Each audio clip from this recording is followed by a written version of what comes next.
Hello दोस्तों, नमस्कार। मेरा नाम राहुल सोनी है और आप देख रहे हैं आपका अपना यूट्यूब चैनल रेलवे सिलेक्शन तक का। हमने स्टार्ट की थी असिस्टेंट लोको पायलट सीबीटी 2 के लिए basic science and engineering drawing की एस के झा सर की बुक। इससे हम लोगों ने 3 यूनिट कंप्लीट कर ली थी और चौथी यूनिट चल रही है हम लोगों की basic science and engineering drawing की मास, वेट एंड डेंसिटी। इसमें से 4 पार्ट हो गए हैं और ये 5वां पार्ट है थ्योरी का।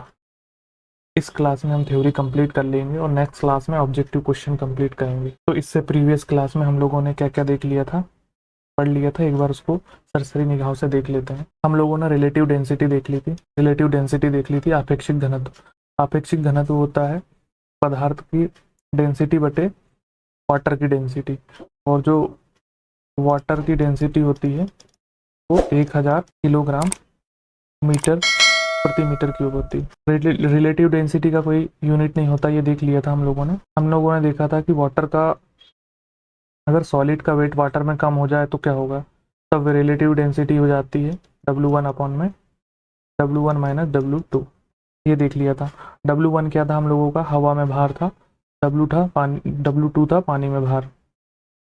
इसके ऊपर बेस्ड क्वेश्चन देख लिए थे। जैसे कोई 50 ग्राम का मास था, वाटर 10 ग्राम कम हो गया, तब क्या होगा। तो जो ओरिजिनल 50 ग्राम था और 10 ग्राम कम होने पे 40 ग्राम बचता है, तो रिलेटिव डेंसिटी लगा देते हैं 50/40, तो ये इतनी आ जाती है। क्वेश्चन 2 देखा था कि 500 ग्राम का द्रव्यमान है और रिलेटिव डेंसिटी 2.5 है, तो इसमें अपरेंट लॉस हम लोगों ने लिख दिया था 500/2.5, तो ये 200 हो गया था। अब ये 500 में से 200 माइनस कर लेते थे तो 300 आ जाता था, 300 ग्राम। क्वेश्चन तीसरा देखा था, अगर वाटर में पूरा डुबाने पर अपीरेंट लॉस 60 ग्राम है ना। पानी को पूरी तरह डुबाने पर अपीरेंट वेट 60 ग्राम है और रिलेटिव डेंसिटी 2.5 है। फॉर्मूला लगाया था हम लोगों ने, एक्चुअल वेट 2.5 इंटू 60, तो ये हम लोगों का 150 ग्राम आ गया। ये प्रीवियस क्लास में हम लोगों ने सारे देख लिए, बस एक सरसरी निगाहों से देख ले रहे हैं दोबारा, ताकि आपको पता रहे कि आगे क्या करने वाले। क्वेश्चन था एयर में वेट 30 ग्राम, वाटर में 26.25, तो बस फार्मूला में पुट कर देंगे वैल्यू। फार्मूला इसका ये निकला था, हम लोगों ने देख लिया था, ठोस का सापेक्ष आपेक्षिक घनत्व। तो ये 30/30 माइनस 26.25, तो ये आ गया था 30/3.758। ये वाला लास्ट क्वेश्चन देखा था, इसके बाद हम लोगों ने क्लास खत्म कर दी थी। तो ये क्वेश्चन था, गोल्ड का रिलेटिव डेंसिटी हम लोगों के पास में 19.3 थी, वाटर की डेंसिटी 1000 दी हुई थी किलोग्राम प्रति मीटर क्यूब। आंसर हम लोगों का निकल गया था, बस इसमें मल्टीप्लिकेशन हो गया था।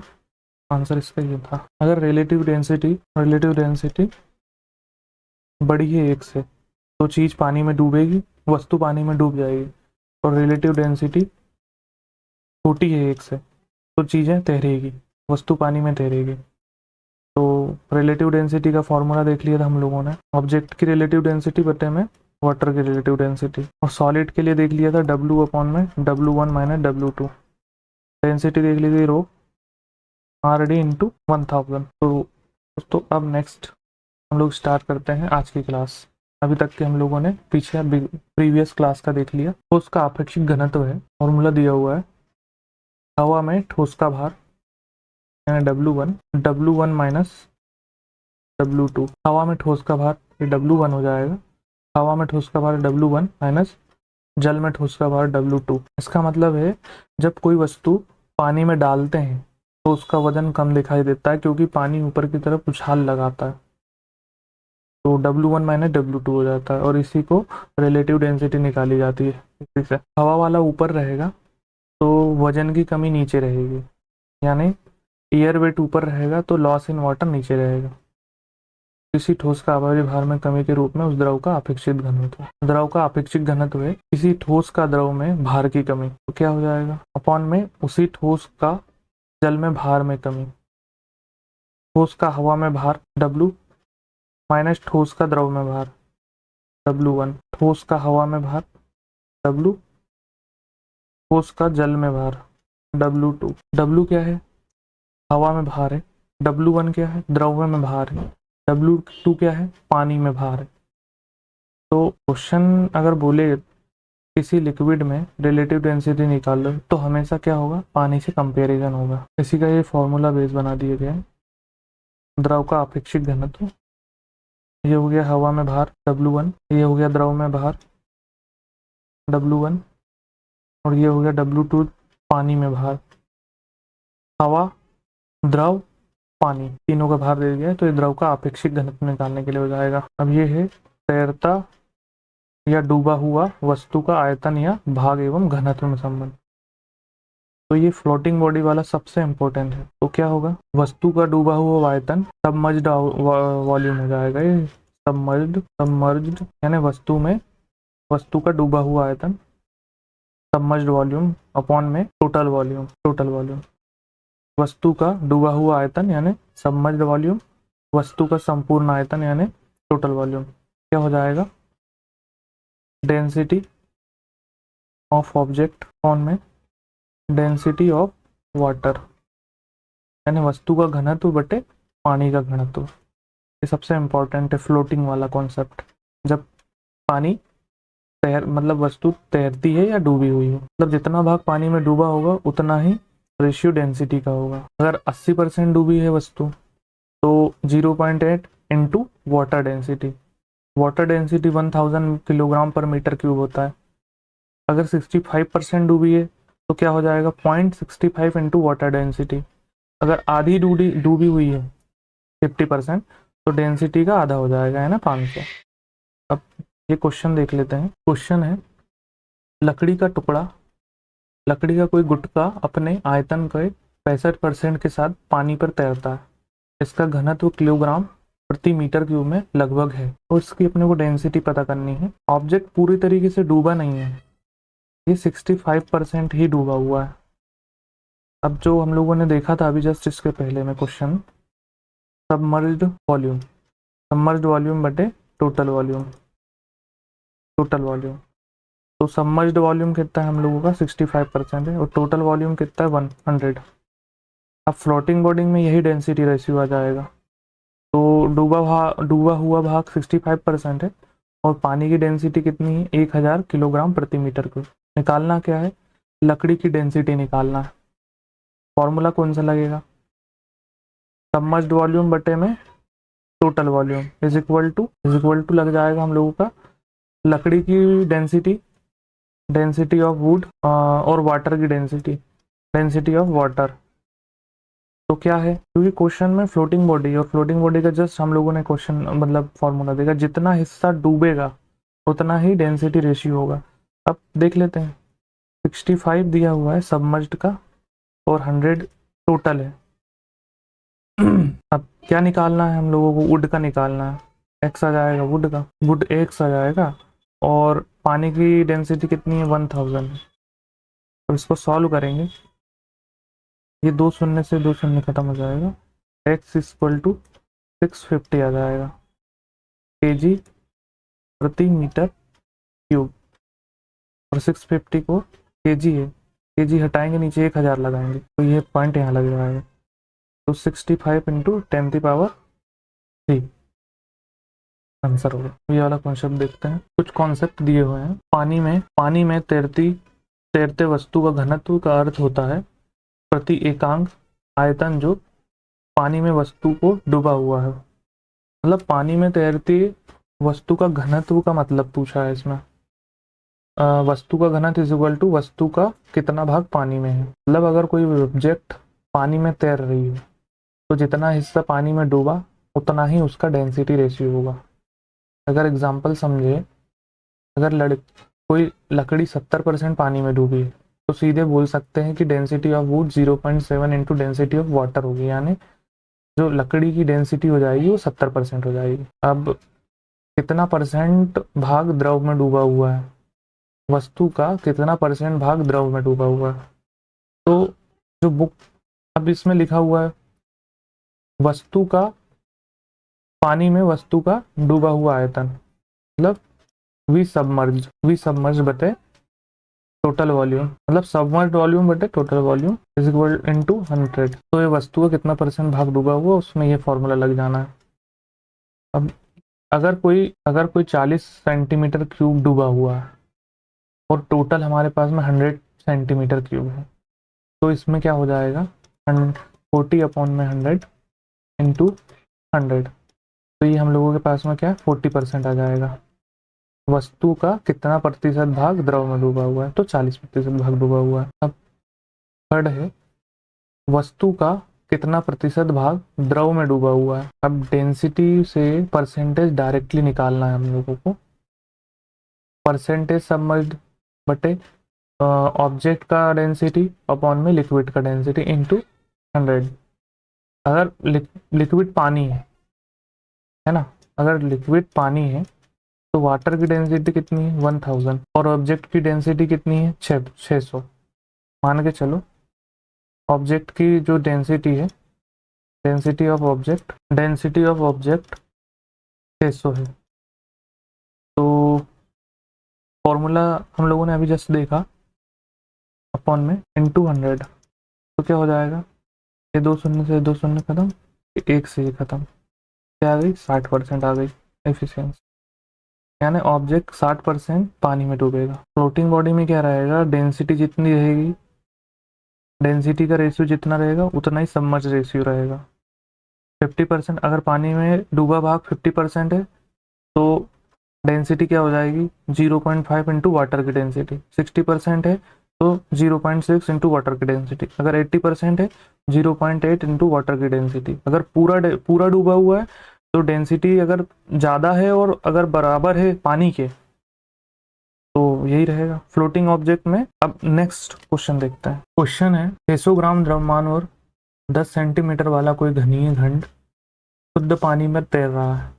घंट का कितना भाग पानी में डूबा हुआ है। तो क्वेश्चन कह रहा है कोई 600 ग्राम का कोई घन क्यूब पानी में तैर रहा है और पूछ रहा है कि उसका कितना भाग पानी में डूबा हुआ है, कितना भाग पानी में डूबा हुआ है। अब यहाँ से इंपॉर्टेंट वर्ड है तैर रहा है ना, मतलब ऑब्जेक्ट ना पूरा डूबा है और ना ऊपर उठ रहा है, बस जितना उसका वजन है उतना पानी उसे ऊपर की ओर सपोर्ट दे रहा है। यहीं से पूरा कॉन्सेप्ट स्टार्ट होगा। सबसे पहले क्यूब का वॉल्यूम निकालेंगे। तो साइड दी हुई है 10 सेंटीमीटर और घन का आयतन क्या होता है, V = A क्यूब। तो क्या हो जाएगा, 10 का क्यूब हो जाएगा हम लोगों के पास में 1000 सेंटीमीटर क्यूब, मतलब पूरे क्यूब का वॉल्यूम 1000 क्यूबिक सेंटीमीटर हो गया। अब मास दिया है 600 ग्राम, मास हम लोगों के पास 600 ग्राम है। तो डेंसिटी निकाल लेते हैं। डेंसिटी का फॉर्मूला क्या होता है, ρ = m/v।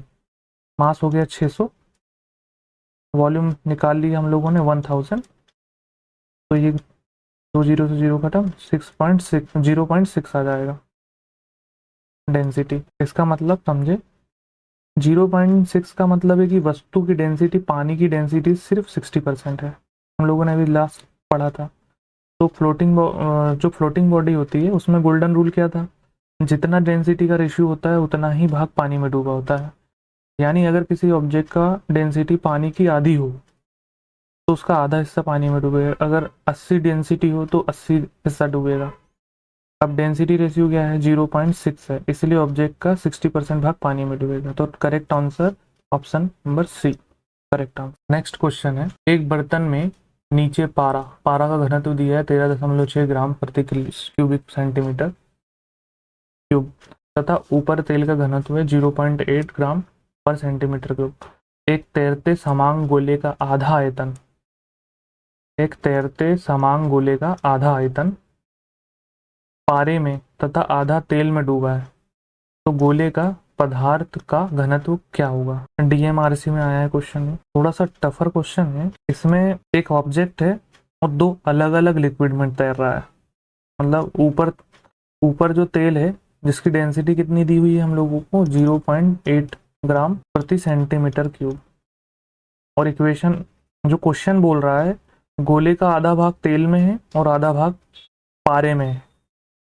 तो हिडन कॉन्सेप्ट क्या है, जो अभी फ्लोटिंग बॉडी का हम लोगों ने रूल देखा था, क्या था, जो ऑब्जेक्ट का वेट है, ऑब्जेक्ट का जो वेट होगा वो बराबर होगा डिसिप्लिन लिक्विड के वेट के। मतलब ऑब्जेक्ट जितना नीचे लिक्विड को हटाएगा उतना ही अपवर्ड फोर्स मिलेगा। अब आधा मतलब ये जो गोला है, आधा स्फीयर वो तेल में और आधा पारे में है, तो क्या होगा, बियॉन्ड से फोर्स लगेगा तो दोनों लिक्विड में आ जाएगा।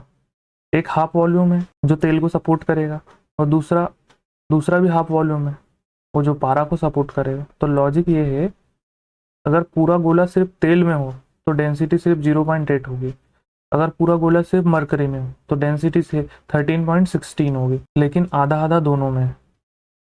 मतलब एक्चुअल डेंसिटी दोनों डेंसिटी जो डेंसिटीज का एवरेज बन जाएगा, यानी कि rho is equal to P1 upon P2 is equal to 2। ये दिया हुआ है जब एक वस्तु दो द्रव के सापेक्ष अलग अलग घनत्व में से तैरती है तो वस्तु का घनत्व P1 upon P2 P1 plus P2 upon 2 हो जाता है। P1 क्या होता है, पहले द्रव का घनत्व है, P2 क्या है, दूसरे द्रव का घनत्व में, और क्या औसत निकालना है तो बटे में 2 लग जाएगा। अब यही फॉर्मूले के साथ, कॉन्सेप्ट के साथ में फॉर्मूला हम लोग लगा देंगे। क्या है, P1 की वैल्यू क्या है 0.8, P2 की वैल्यू क्या है 13.6। ये है ना P1 काय का घनत्व, तेल का, P2 काय का घनत्व पारा का, अपॉन में 2 लिख देंगे, अपॉन में 2 आ जाएगा। क्या हो गया, ये इसको एड ऑन कर लेंगे तो 6 8 14 होगा, इसमें 8 हो जाएगा 14.4 अपॉन में 2, तो ये हो जाएगा 7.2। क्या होगा इस यूनिट, ग्राम पर सेंटीमीटर क्यूब। तो करेक्ट आंसर होगा हम लोगों का सी होगा, 7.2। अब एक कॉन्सेप्ट है औसत घनत्व दाब के संबंध में। तो वस्तु का दाब बराबर होगा पहले द्रव का दाब प्लस दूसरे द्रव का दाब।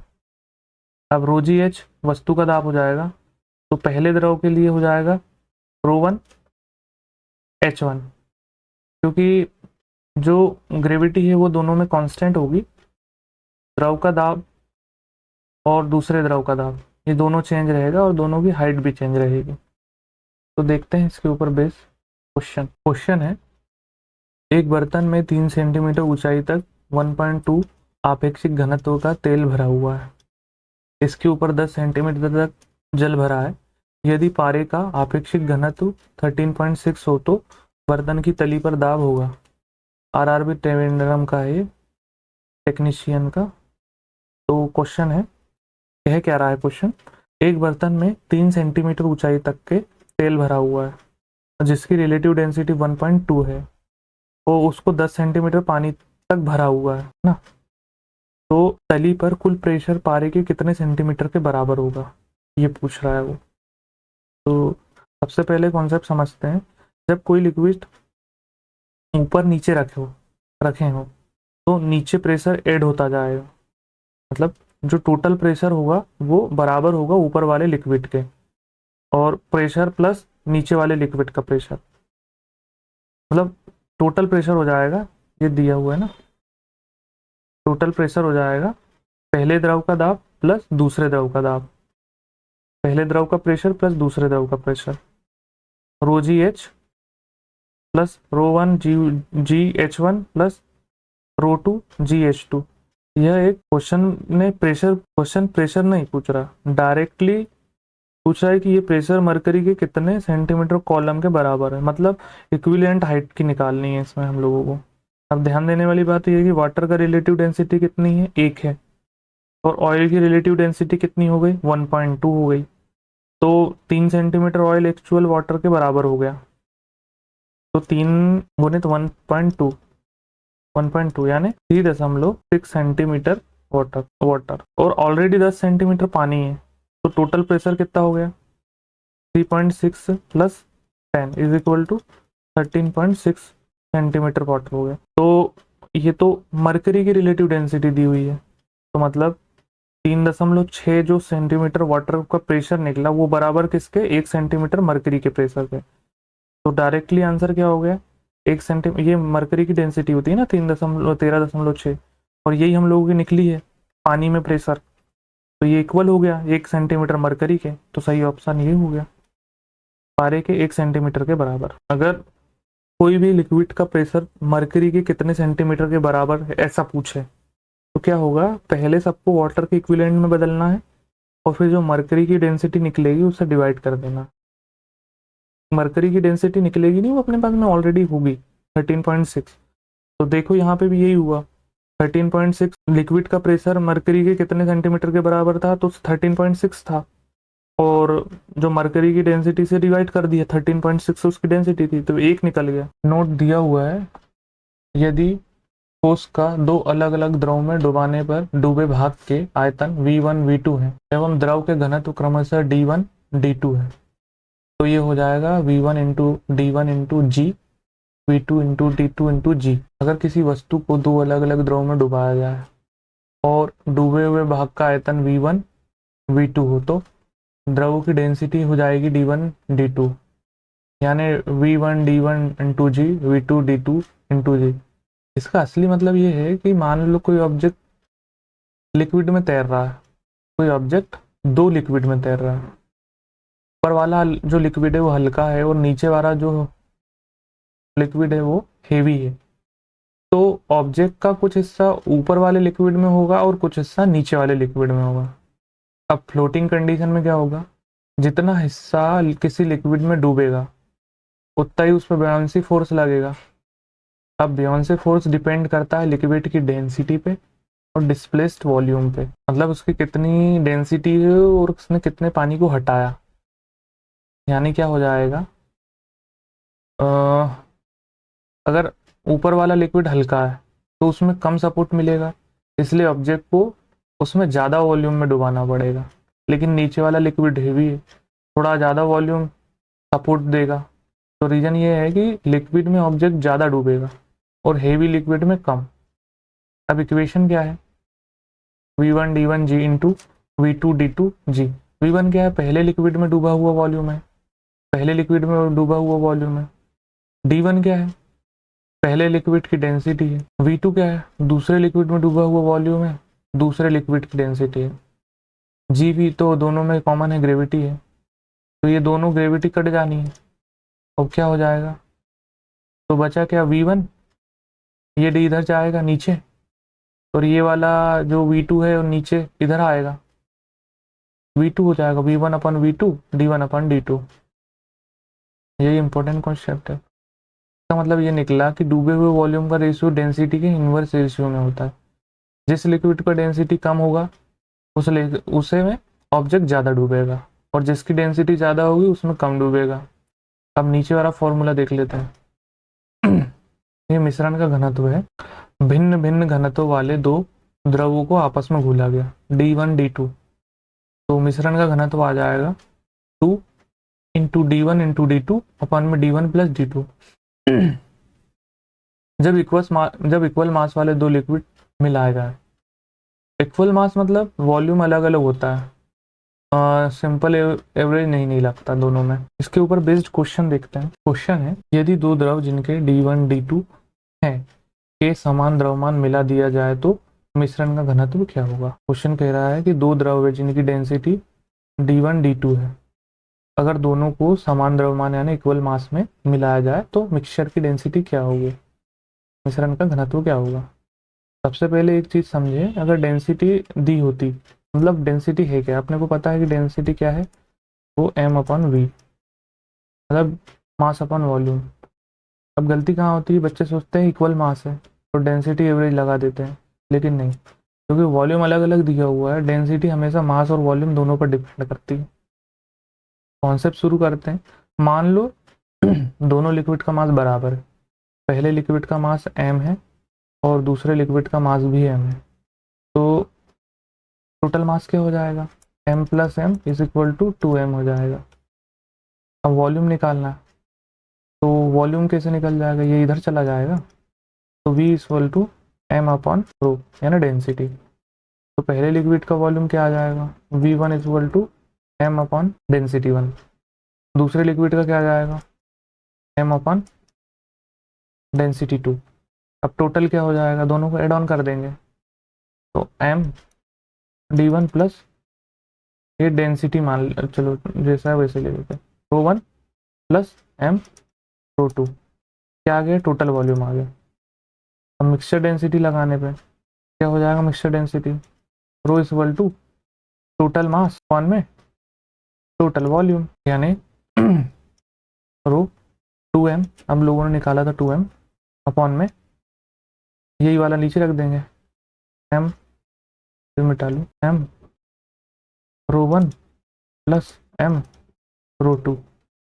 एम से एम कट जाना है, एम से एम कट जाना है, तो क्या बचेगा हम लोगों के पास में, 2d1 रो वन अपॉन में रो टू अपॉन में रो वन प्लस रो टू, यानी कि 2d1, यही डेंसिटी, इसी को रो कह रहे हैं, ये आ गया टोटल वॉल्यूम, फाइनल फार्मूला ये। अब भाई ये टेबल बहुत इंपॉर्टेंट है क्योंकि इसके एग्जाम में डायरेक्ट न्यूमेरिकल बचाते हैं। ये टेबल क्या बता रही है, मतलब अलग अलग पदार्थों का आपेक्षिक घनत्व, रिलेटिव डेंसिटी। सबसे पहले कॉन्सेप्ट समझते हैं। रिलेटिव डेंसिटी मतलब किसी पदार्थ की डेंसिटी बटे पानी की डेंसिटी, यानी R D is equal to substance की डेंसिटी अपॉन में वाटर की डेंसिटी।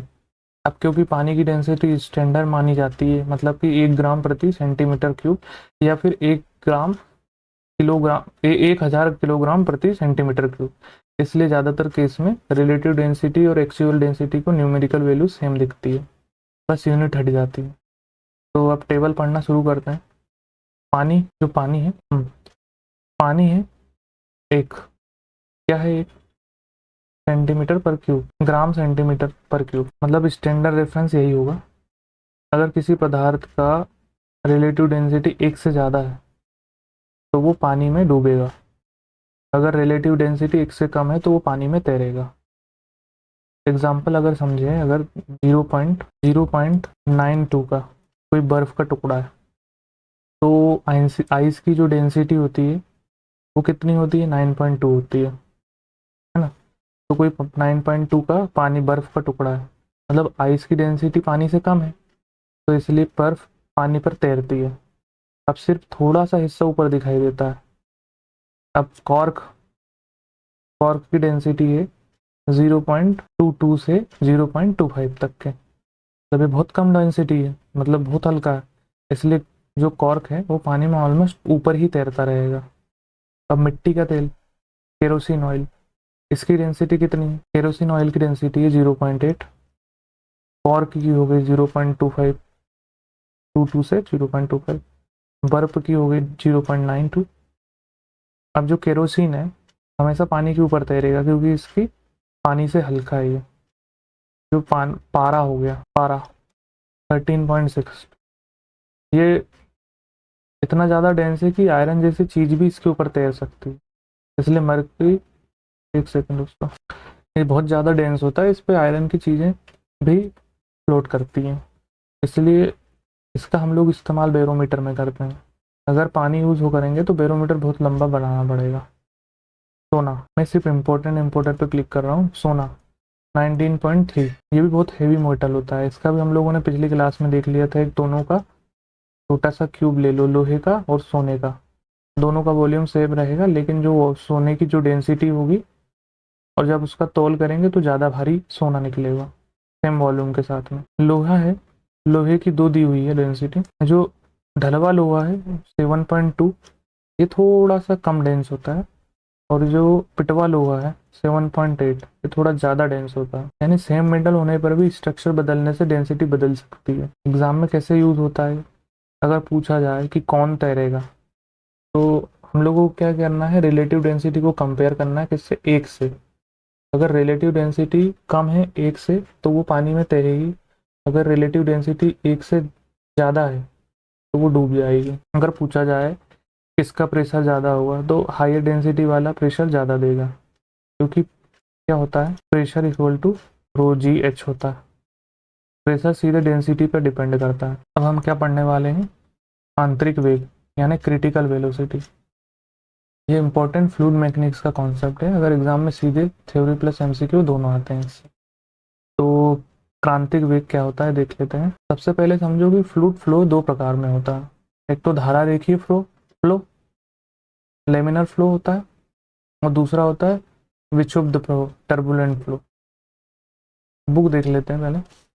यदि द्रव के प्रवाह का वेग एक निश्चित वेग से कम होता है तो द्रव का प्रवाह धारा रेखीय होगा। धारा रेखीय क्या बोला था मैंने आपको, लेमिनर फ्लो, मतलब लिक्विड बहुत आराम से सीधी लाइन में बहेगा, जैसे शांत पानी, पतला पाइप स्लो फ्लो होता है। तेल की तेल होता है ना, जो उसकी विस्कोसिटी कम होती है, ज़्यादा होती है, तो वो धीरे बहता है। ये एक लेमिनर फ्लो हो गया। जैसे रोड पर ट्रैफिक है, बहुत स्लो चल रहा है, वो अपनी लेन में आराम आराम से चल रहा है, तो एक लेमिनर फ्लो हो गया।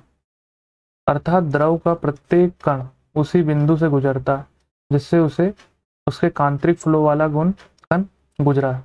इस स्थिति वेग को क्रांतिक वेग कहते हैं। मतलब ये, जब लिक्विड धीरे धीरे बहता है तो उसकी सभी लेयर्स सीधी लाइन में चलती है, कोई टक्कर, कोई मिक्सिंग, कुछ नहीं होता। इसे धारा रेखीय यानी लेमिनर फ्लो कहते हैं। जैसे शांत पानी पाइप में धीरे धीरे बहता है। यदि द्रव का वेग क्रांतिक वेग से अधिक है तो द्रव का प्रवाह धारा रेखीय ना होकर विक्षुब्ध प्रवाह हो जाएगा, यानी टर्बुलेंस फ्लो हो जाएगा। विक्षुब्ध प्रवाह के कारण द्रव टेढ़ा मेढ़ा, जिगजैग या भंवरदार उत्पन्न होता है। मतलब स्पीड बहुत ज़्यादा होने से लिक्विड जिगजैग चलने लगेगा, जैसे भंवर बनते हैं, लेयर्स मिक्स होती है, फ्लो अनस्टेबल हो जाता है। इसे विक्षुब्ध यानी टर्बुलेंस फ्लो कहते हैं। यानी कि तेज नदी, वाटरफॉल, ये तेज बहते हैं ना। नोट: जब द्रव के बहने का वेग क्रांतिक वेग से कम होता है तो उसका बहना मुख्यतः श्यानता पर निर्भर करता है, विस्कोसिटी पर निर्भर करता है। यदि द्रव के बहने का वेग क्रांतिक वेग से अधिक होगा तो द्रव का बहना मुख्यतः उसके घनत्व पर निर्भर करता है। मतलब उसका मुख्यतः बहना श्यानता पर निर्भर करता है, विस्कोसिटी पर, क्योंकि स्लो फ्लो में लेयर्स आराम से चलती हैं, इसीलिए विस्कोसिटी कंट्रोल करती है। जब द्रव के बहने का वेग कांतिक वेग से अधिक हो जब द्रव के बहने का वेग कांतिक वेग से अधिक होगा तो द्रव का बहना मुख्यतः उसके घनत्व, डेंसिटी पर निर्भर करेगा। क्योंकि अब फ्लो तेज और टर्बुलेंस हो चुका है, मतलब क्रिटिकल वेलोसिटी से कम होगा तो लेमिनर फ्लो होगा, और क्रिटिकल वेलोसिटी से ऊपर होगा तो टर्मिनल फ्लो होगा, टर्बुलेंट फ्लो होगा। देखते हैं गैसीय नियम। गैसीय नियम दिए हुए हैं। गैसीय नियम, गैस लॉ। पहला है बॉयल्स का नियम। बॉयल्स का नियम क्या होता है? जब प्रेशर अनुक्रमानुपाती होता है वॉल्यूम, या पीवी होगा कांस्टेंट। मतलब जब प्रेशर बढ़ेगा तो वॉल्यूम घटेगा, क्योंकि अनुक्रमानुपाती है। तो प्रेशर घटेगा तो वॉल्यूम बढ़ेगा, इनवर्सली प्रोपोर्शनल है। अब जैसे कि एग्जांपल है, अगर गुब्बारे को दबाएंगे तो उसका आकार छोटा और बड़ा होगा। चार्ल्स का नियम है, इसमें क्या होगा कि जब प्रेशर कांस्टेंट होगा, यानी कि जो वॉल्यूम होगा वो समानुपाती होगा, प्रोपोर्शनल होगा टेम्परेचर के। अब इसमें क्या कांस्टेंट हो जाएगा? इसमें वी टी कांस्टेंट हो जाएगा, वी अपॉन टी, ये कांस्टेंट हो जाएगा, नियत हो जाएगा।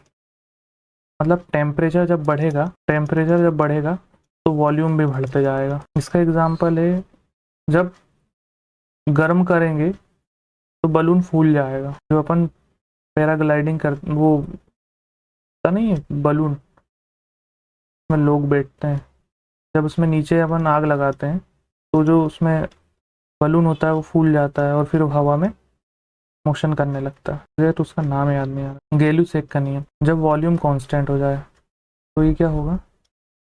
प्रेशर के प्रोपोर्शनल होगा टेम्परेचर, में वॉल्यूम कांस्टेंट हो जाएगा। पहले वाले में क्या कांस्टेंट हुआ था? इसमें प्रेशर और वॉल्यूम दोनों कांस्टेंट थे।